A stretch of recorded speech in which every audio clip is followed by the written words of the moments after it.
Okay, so welcome, Liz. Welcome to our this first episode for School of Project Management, where we decided to talk about the change management. So since you are the expert on this topic, so I will let you to introduce yourself and tell us, more about the change management, and let our viewers know, how important it is for them while managing projects or while they are working on any the business initiative. So all Yeah. over to you. Thanks. Oh, yeah, sure, VJ. Thank you so much for inviting me to your YouTube channel.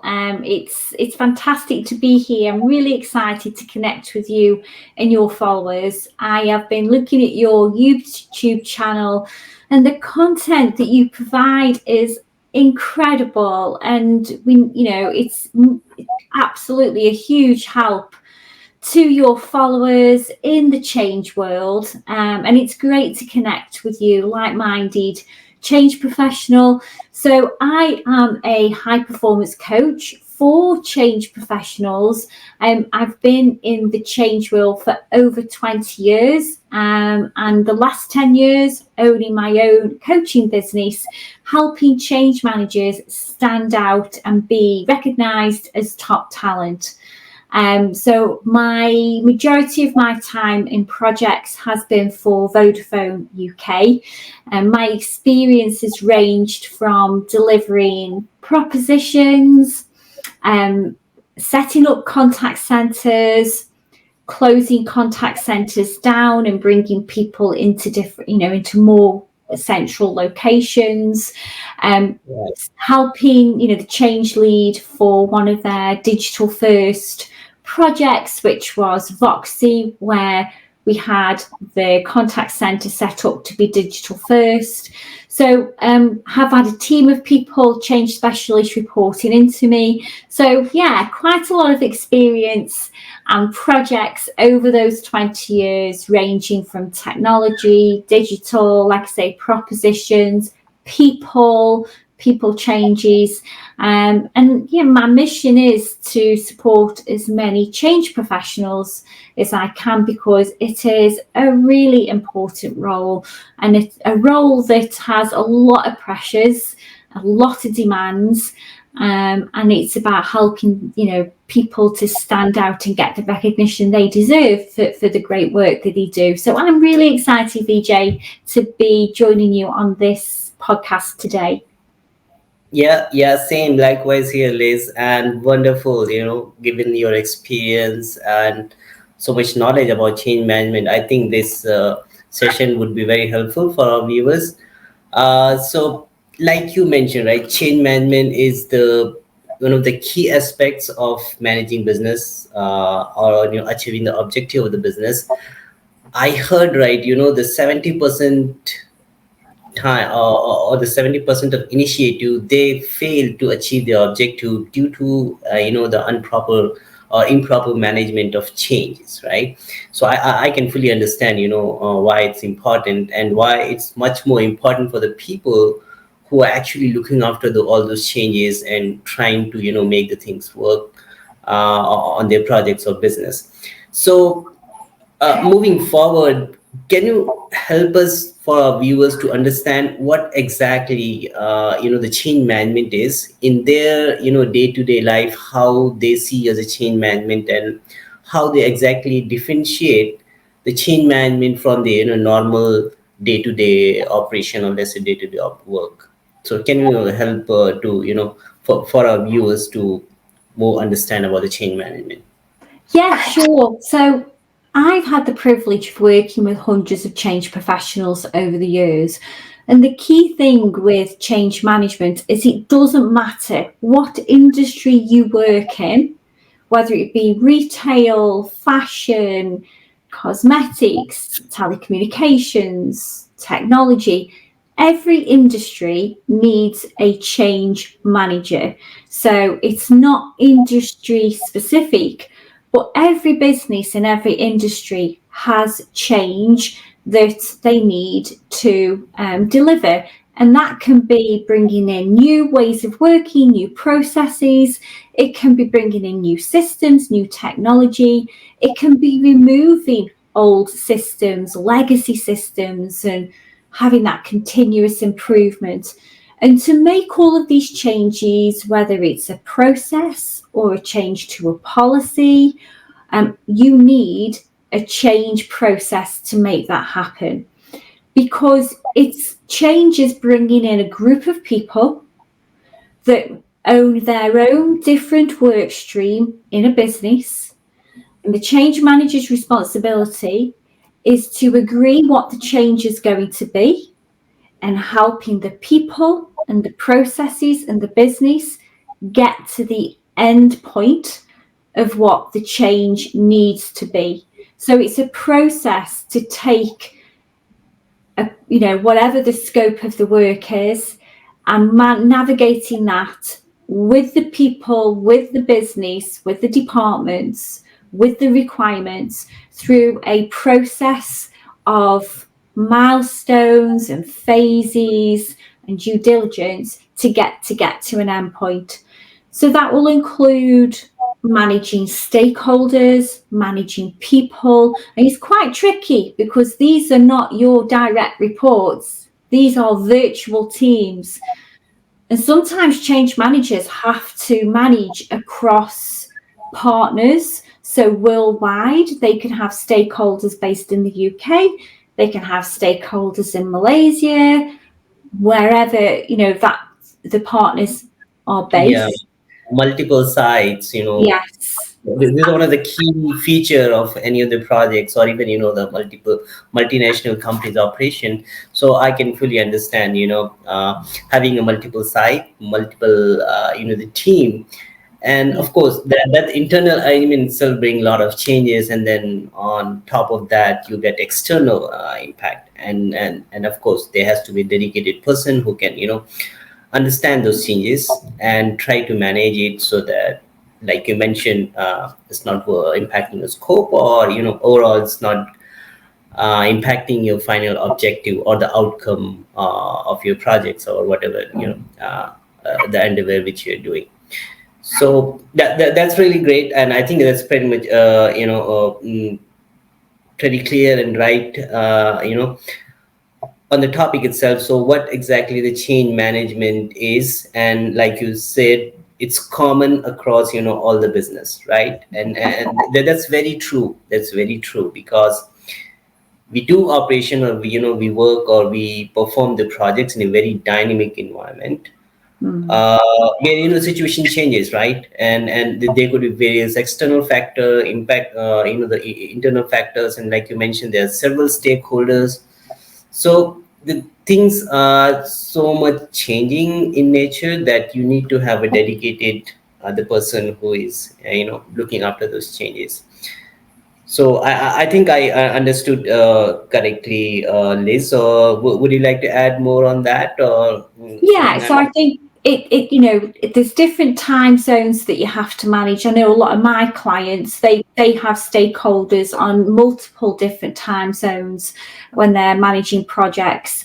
And that can be really great because they get to travel worldwide. I've got a client at the moment who's actually gone from working in Prague to then they've gone to New York, and then they're going to Miami. So that's fantastic as a profession, that you get to meet so many different people. But the process of change is, there's obviously the people element, but then there's the stakeholder management, and then you've got to have a real high level of governance, which is the foundation for making a project successful. And it's interesting that you said that 70% of projects fail. What's also interesting is only 10% of change professionals get identified as top talent.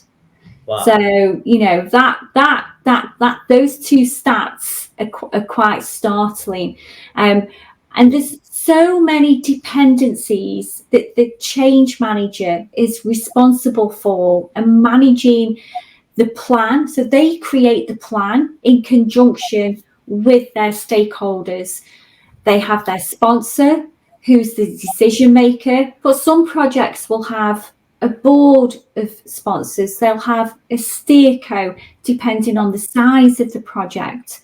But if we keep it simple and we understand what change management is on a simplistic basis, you will have a sponsor, and the change manager is responsible for working with that sponsor on what the scope is. What is the change that the sponsor wants to see delivered as part of the business plan? And what you have to take into account in change management is your budget. So, what is it going to cost to implement that change?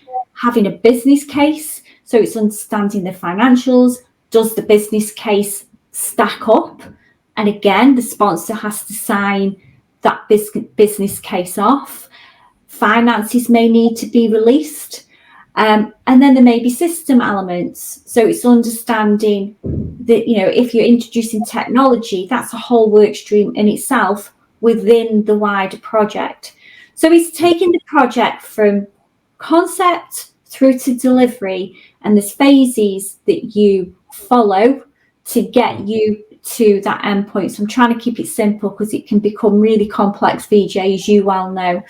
But governance is key, engagement is key. And yeah, so that's a broad overview of change management. Right. So, like you mentioned, right, it's touches various component or various part of the, the business or the project.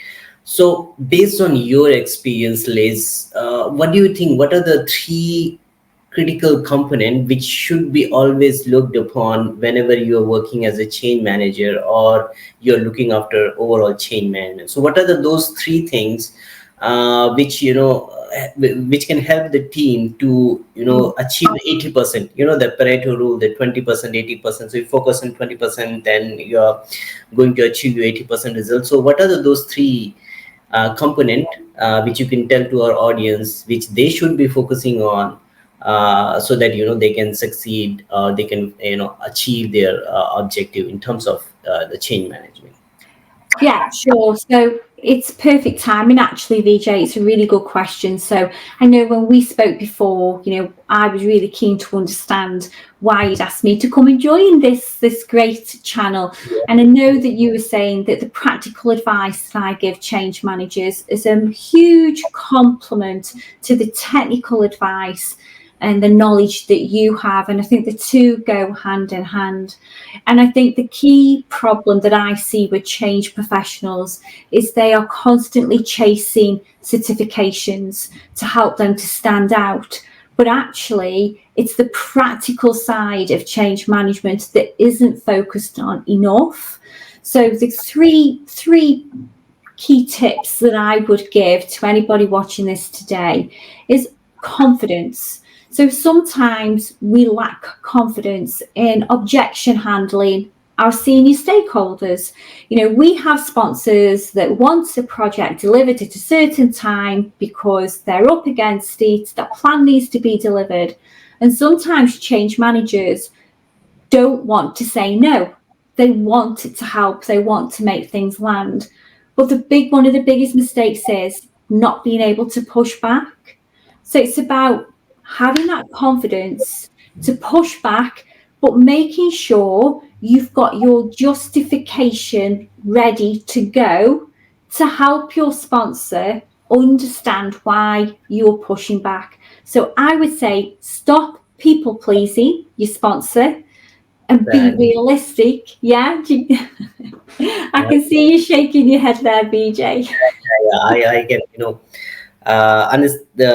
clearly imagine what you're saying, and like you very clearly mentioned that when to say no, it's very important for the success of any project or any endeavor Yeah. which you're doing, because that defines the boundaries, and it means that you have assessed the or estimated the risk associated with that, plus or minus, and the boundaries are there where you may loom into the red zone. So it's very important to when to say no.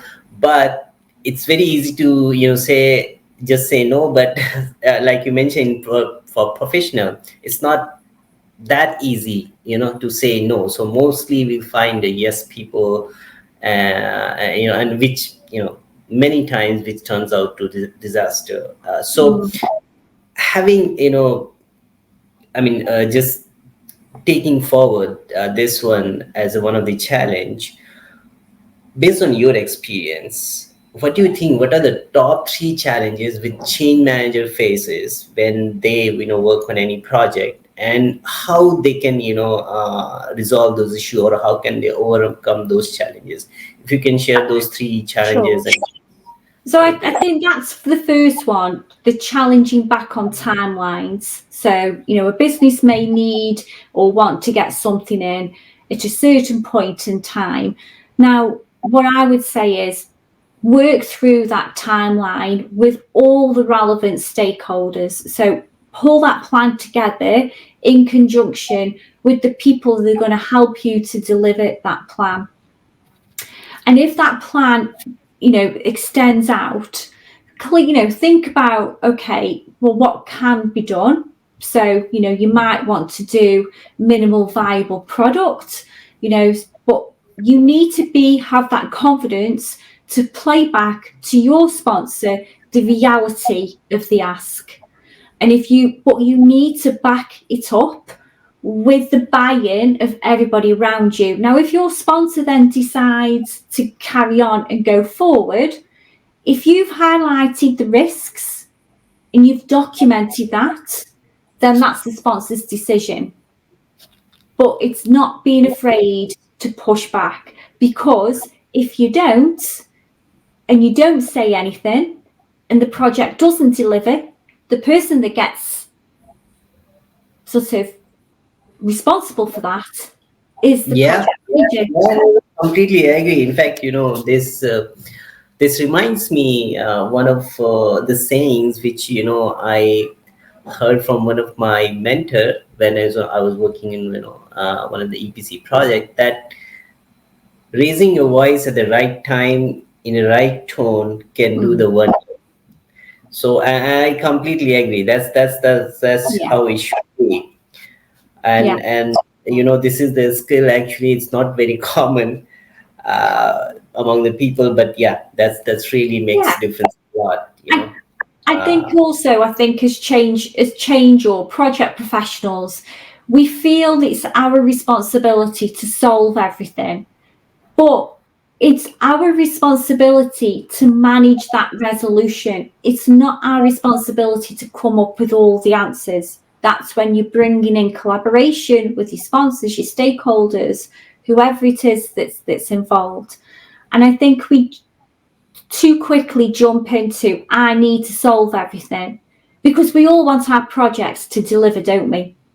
We Yeah, don't want it to fail.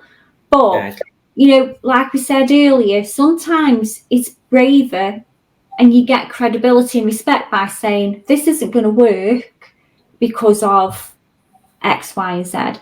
My second tip would be, and it's part of a new training program that's starting in June, and it's called Standing Out, VJ. And one of the Yeah, key things that I've implemented into the training program is the art of influencing. So, what I would say is, influencing is so important in change management because we need to get everybody on board. Now, we've all had those projects where we get pushback from those tricky stakeholders, and it's a battle. You're going in, you need to make this change happen, and they're just not moving. Now, it could yeah, be that they don't see the bigger picture, they may not have brought into what the change is going to be. There's hundreds of reasons. But if you can practice the art of influencing with everybody that you are working with, then you are going to get a faster delivery and a better delivery, because you're going to be the standout project manager that senior managers talk about when the doors are closed. And my message is, when the doors are closed, because I've been in senior manager meetings when they're looking at annual reviews, and what they look for is somebody that's confident, who's self assured, who can manage risks, who doesn't get flustered, that people warm to, that people engage with. So you've got to think of the art of influencing as the long game. As soon as you get a project, put time and effort into getting to know the people that you're working with, get to know them, and get to know the department and the function that they are, the experts in. They are the experts. And to do that, there's two ways you can do it. It's called listening and engaging. So it's listening to what they're saying and engaging in what they're saying. So it's not Yeah. about you, it's about them. If you practice that listening and then asking some more questions and being their biggest cheerleader, I promise you, you will see the results, because people love to be listened to. And I think you get a lot of pushback on projects when you're not being listened to.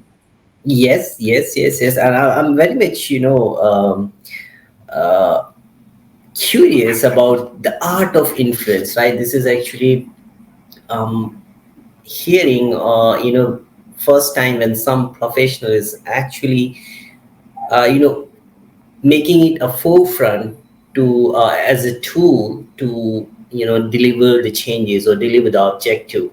Of course, I mean it's been in our books and we have read about it, we have heard about it, but how to professionally engage as a skill, bring it on the project or work with a team as an art of influencing is really fascinating. And I would like to know more about your the training program which you mentioned. So Liz, can you give us a brief detail, maybe structure of your program and how it can help the change management program? Probably some of our viewers may be interested to know more about that. Oh, yeah, sure. So, like I say, it's a 4 week group program. So, I'll be hosting it and taking everybody through a 4 week program, which will include the art of influencing. So, I've taken key elements from my signature coaching program that I use one on one with clients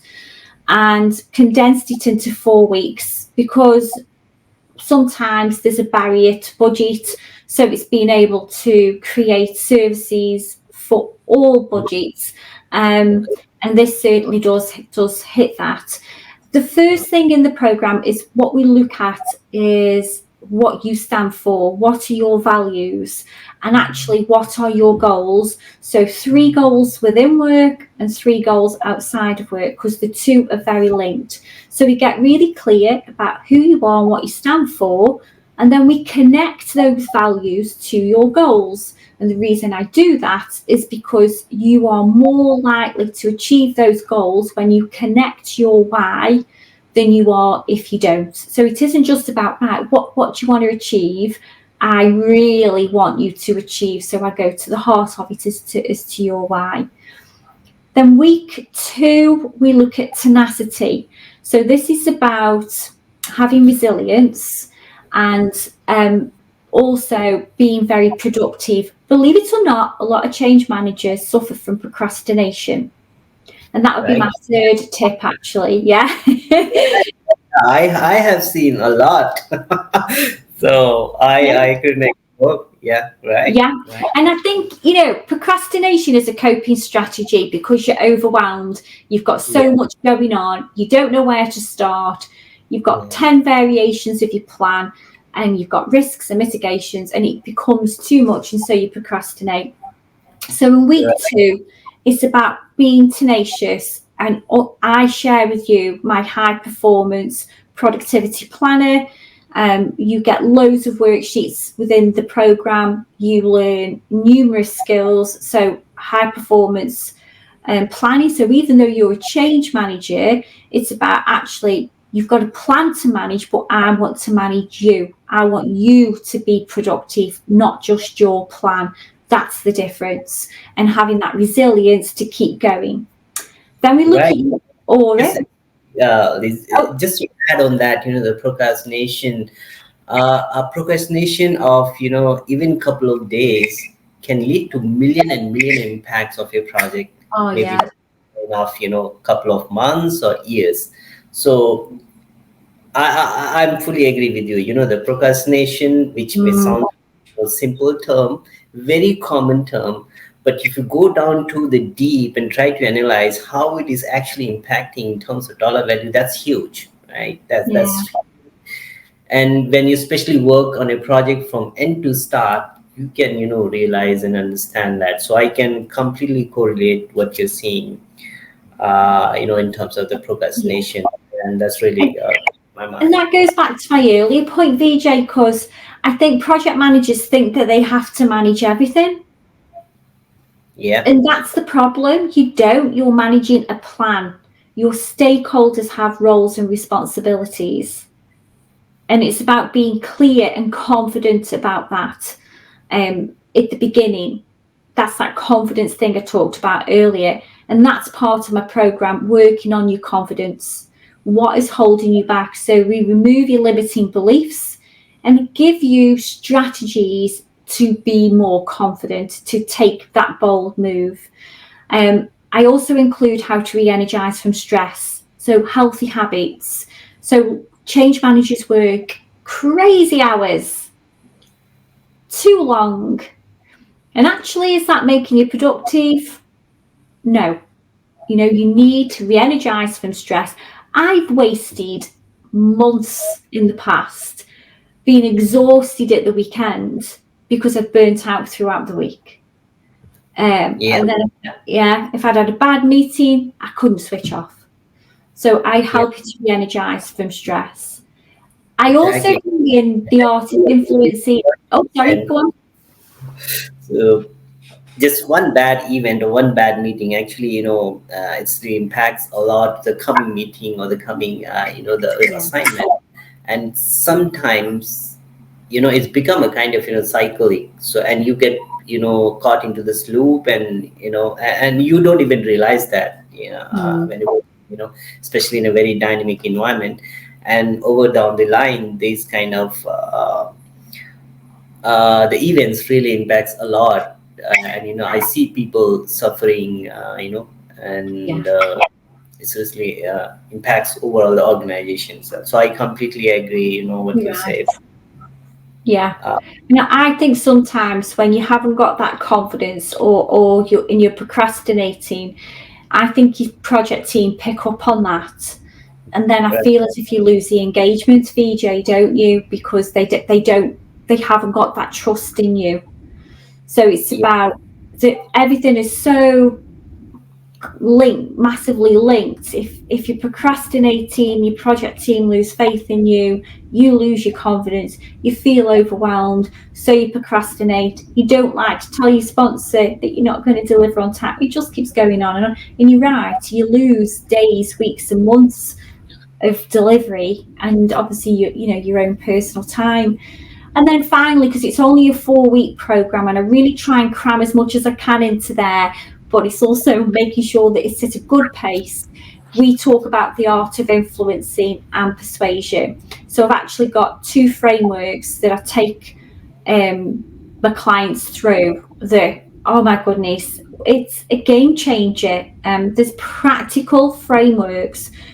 Persuasion, though, you've got to think of persuasion as a shorter term. I said influencing is longer term. You keep on influencing all the time. Whereas persuasion is a shorter framework that if you use, you could go straight into a meeting and get a better outcome. That's the difference between the two. And so it's understanding the difference, but they are 2 skills that you can absolutely use and implement, and it has incredible impact. And also the program's about pulling out your strengths. It's about you sit on a wealth of knowledge and a wealth of experience, and it's time to recognize that, because I don't think change managers are prioritised enough in businesses. It's always the operation that perhaps gets the investment in personal development. And I think it's about putting the change professionals front and centre, because they're so important to our business. So yeah, right. that's standing out, the 4-week programme. Awesome, awesome. I mean, that's really the great, and I can see it's touching almost every aspect of a change management professional. So for viewers who would like to know more about this course and get enrolled, we are going to put a link below this video if you want Yes. to discuss this. Please, Yes. click to have more information about it. Now, Absolutely. Yeah. so, Liz, now moving forward, when we discuss about what is change management, what are the key challenges which people face. Now, there are people factor which is always involved, when we're managing changes, right? So, and I see from the leader's point of view, what do you think? How one individual can develop a leadership role, or let's say manage this change work as a leader and develop their career in the change management field. How do you, what would be your suggestion, or what would be your, let's say, three tips which any prospective change manager should follow so that they can excel in this field? Can you share those Yeah, with us? sure. The first thing I would say, if you're looking to become a leader in change, is to have a personal development plan. Okay. And within that plan, you need to be able to identify the areas that you're going to be focusing on. Now, to do that, it'd be a good idea to get feedback from maybe 3 people and ask them what you're really great at, and ask them what they'd like to see more of. And if you ask 3 to 5 people those specific questions, you're going to start to get feedback. And you can then take that and put that in your personal development plan. But I'd also get that from leaders in the business. Ask them for that information and pull together have a document there. Don't just say I'd like to be promoted. Show them that you mean business, because if you turn up with a plan and you've got your timelines, and invest in yourself. So my clients, they will go to their managers with a very robust personal development plan, and they show where they've spent their own money and invested in themselves. You've got to think of your career as a business. If you don't invest in it, you're not going to stand out.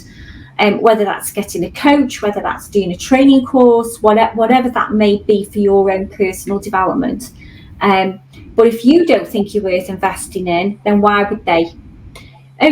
That's my Yeah. first tip. So get a really robust personal development plan and start to research, really understand where you've got to improve, what new skills have you got to learn, what would people like to see more of.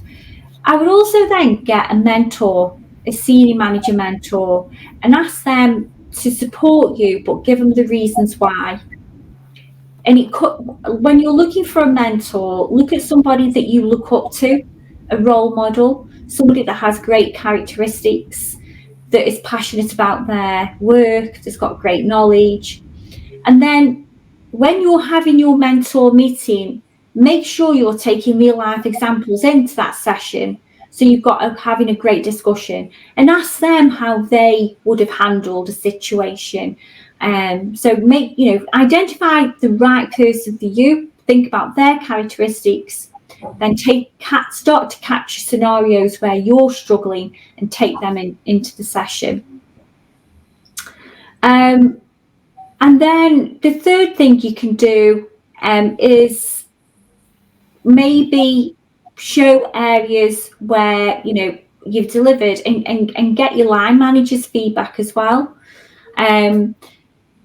Ask your line manager about new opportunities that are coming up. If you've identified an area of the business you'd like to work in, then go and use your influencing skills and get to know that team, so that when a position comes up, they know you're one of the people that's going to be applying because you've spent time with them. You're going to be a step ahead because you know how that department works. You're going to understand what their key challenges are. You may be able to offer some new insight, but use your influencing and networking, and ask your manager, what opportunities. If there's no opportunities coming, Luke, we know things change quickly. There's always a new role coming down the line every couple of weeks. So, you might ask and they'll say, well, there's nothing coming at the moment, but trust me, there's always something new coming down the line. Right, exactly. Awesome. I mean, having personal development plan, then a right mentor, right? And this is a topic actually, I was curious. We all know, I mean, that okay, we need a mentor. Mhm. Not a mentor, a good mentor, a specific, mentor which aligns with your objective or with your personal development plan. One of the common problem which I see, the people face, that how to choose a mentor, right? Because choosing right mentor is the key aspect. I mean, you cannot choose anyone as a mentor, right? So do you have some suggestion on Mm. that point, that how someone can choose the right mentor for their, the personal development? I think you've got to look at a person that's in your business that's recognised for the great leader that they are.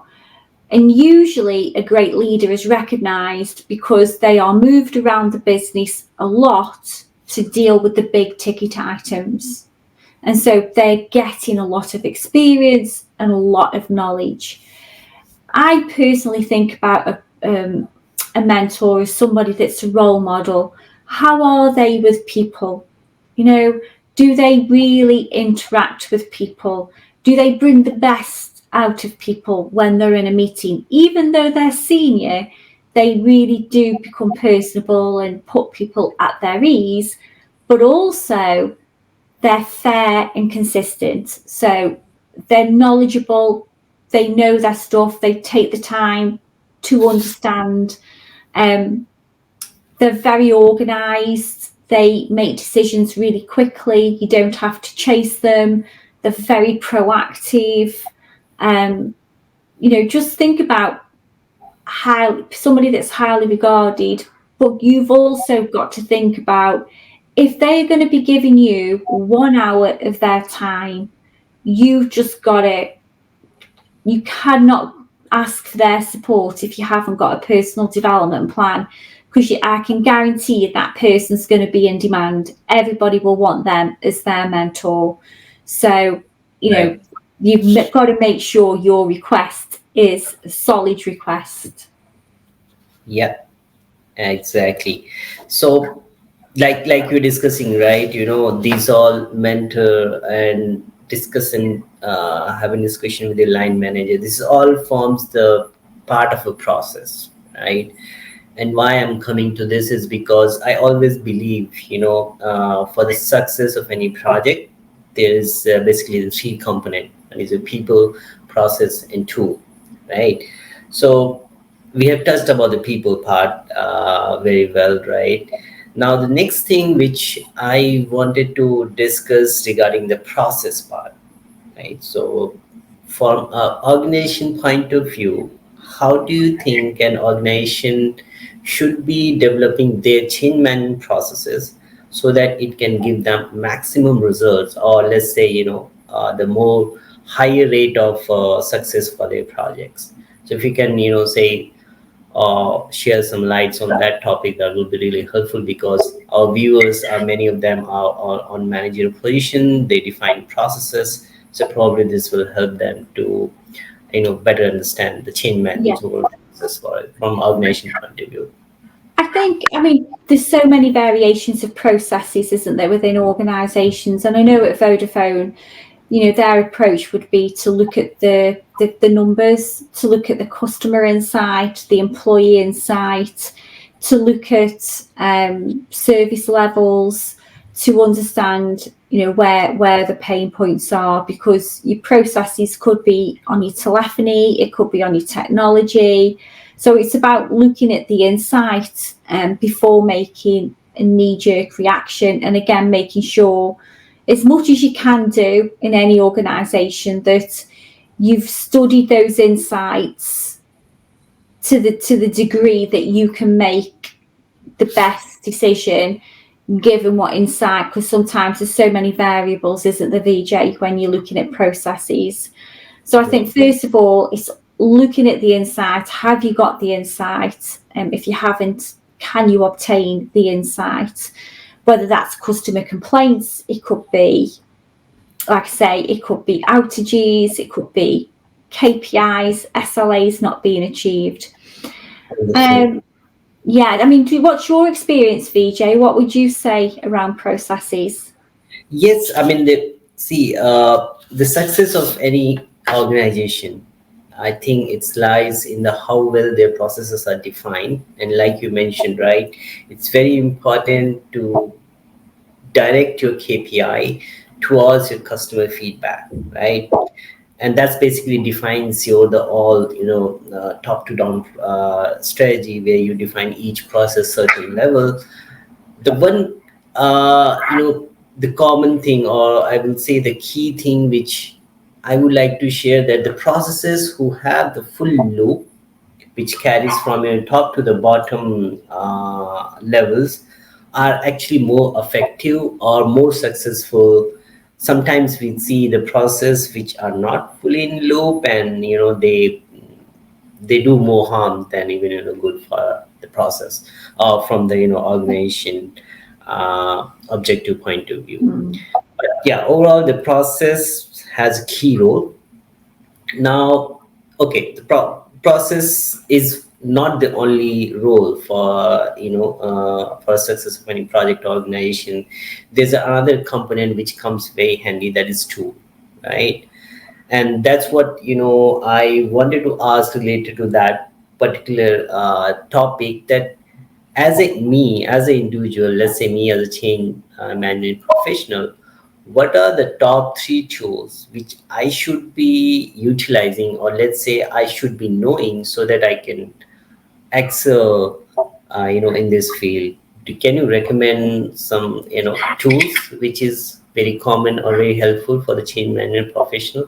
Well, I mean, I haven't been in the contact centres for quite some time now, so you probably be closer to the actual tools and the software.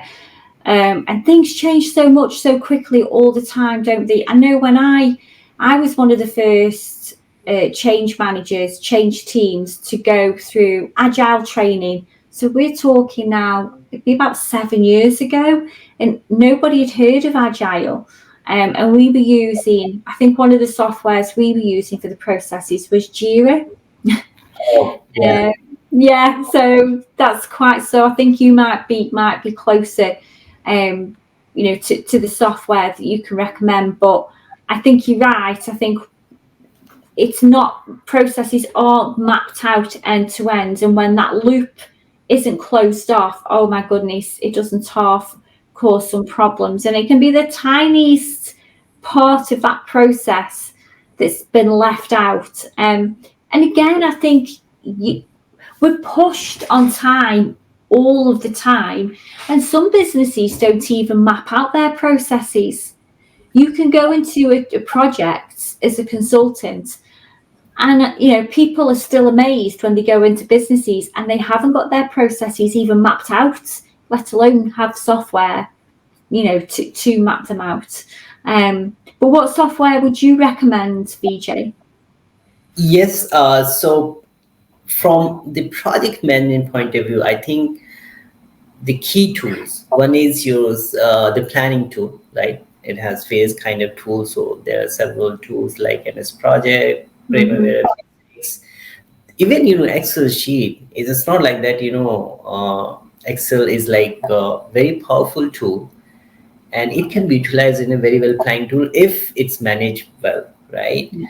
So planning tool is one of the key aspect, and it should be not only for planners, but at least from the all the team member, they should be knowing how it is working, what does it mean by those planning terms and activities and all those aspects. So planning tool is one key tool. Then the next one is a risk analysis tool, because what I think overall, the project management is all about managing risk, right? Because Mm. when you start a project, you have a plan. But the thing is that due to the certain factors, when the project progress, and those are basically the risk, right, which impact the projects, and the change the outcome.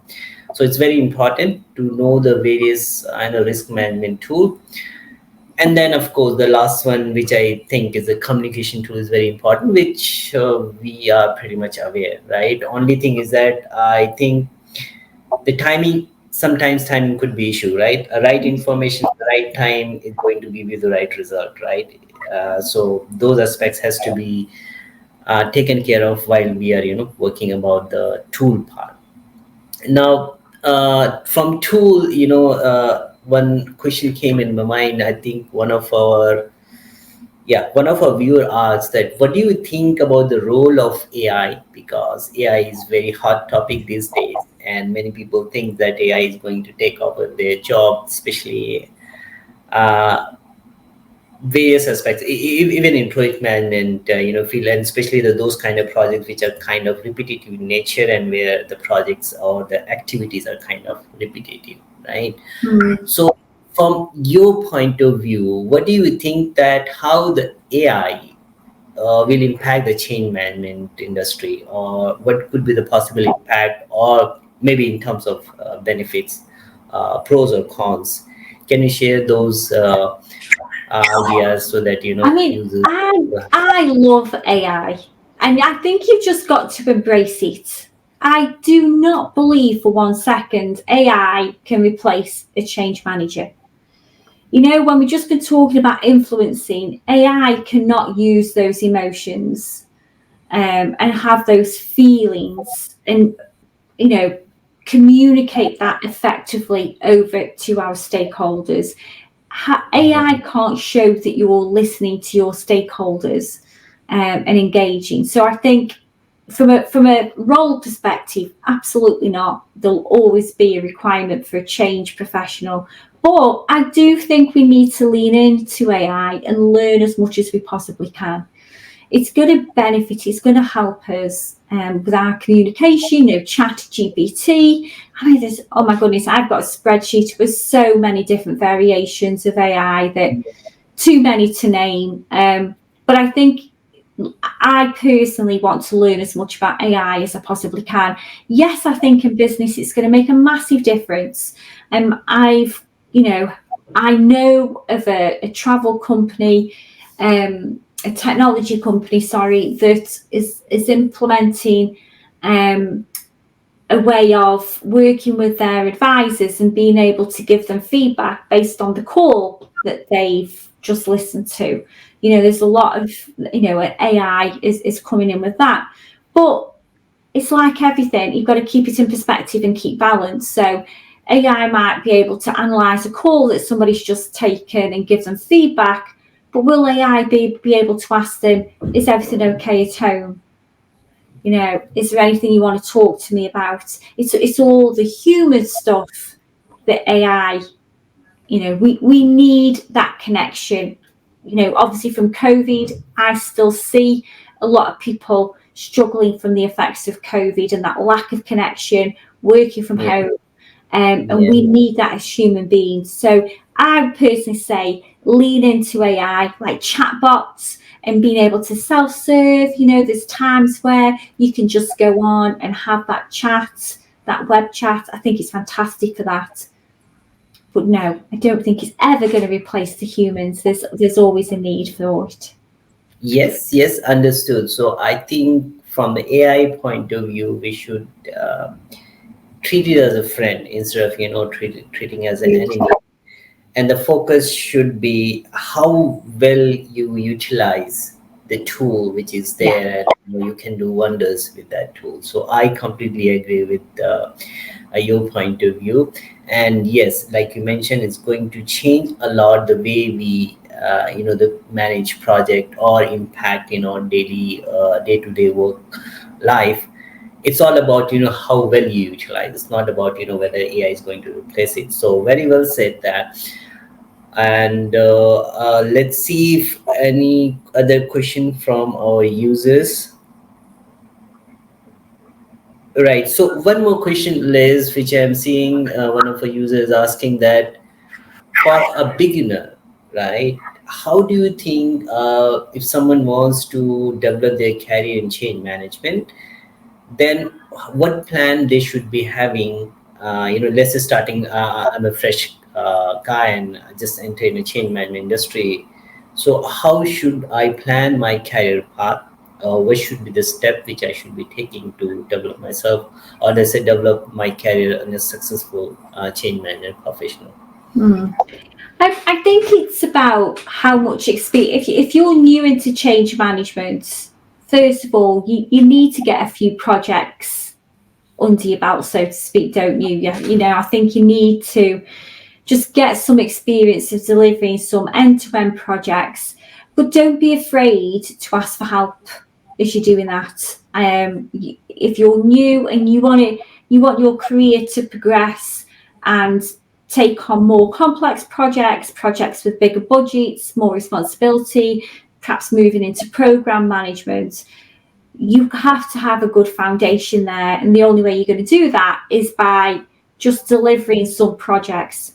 So whilst you're delivering the projects, it's about understanding what skills you need in addition to the frameworks that you're using. So the certifications and the qualifications are fantastic, but it's all. Let me give you an example, VJ. I Mhm. want you to imagine back in the 1800s that a microphone had been invented. A microphone. Now, if we were in today's world, there would be workshops, seminars, TikToks, Instagrams, Facebook groups, WhatsApp groups about how this microphone was fantastic. But the focus should be on the singer, because the singer's going to come along and use this microphone because they've been to all of these meetings and training, but they still can't sing well. They've Yeah, got a terrible voice. So all this training that they've had on how to use a microphone, when they go to use it, it'll just amplify that they need to learn how to sing. And that's similar correct. with project management. Okay, you've got to learn how to be adaptable, how to be flexible. The only way you're going to do that is make sure you've got people around you to support you, and remember that you're not on your own. Get some projects under your belt, get some experience, and just keep asking for feedback. And it's okay to fail. Failure is good because failure is experience. Yeah, Um, I so agree. that's what I would be. That's what I'd be saying to somebody starting out into change management.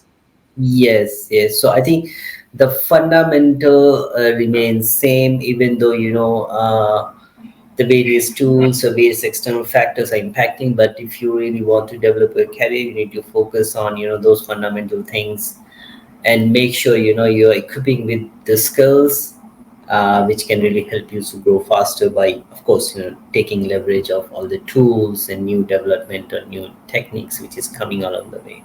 Yeah. So thanks a lot. Thanks for sharing all your expertise and knowledge and tips. I hope they will be very useful for our users. Before we close this call, do you want to share anything with our audience? Just it's been fantastic to be here. I've absolutely loved it.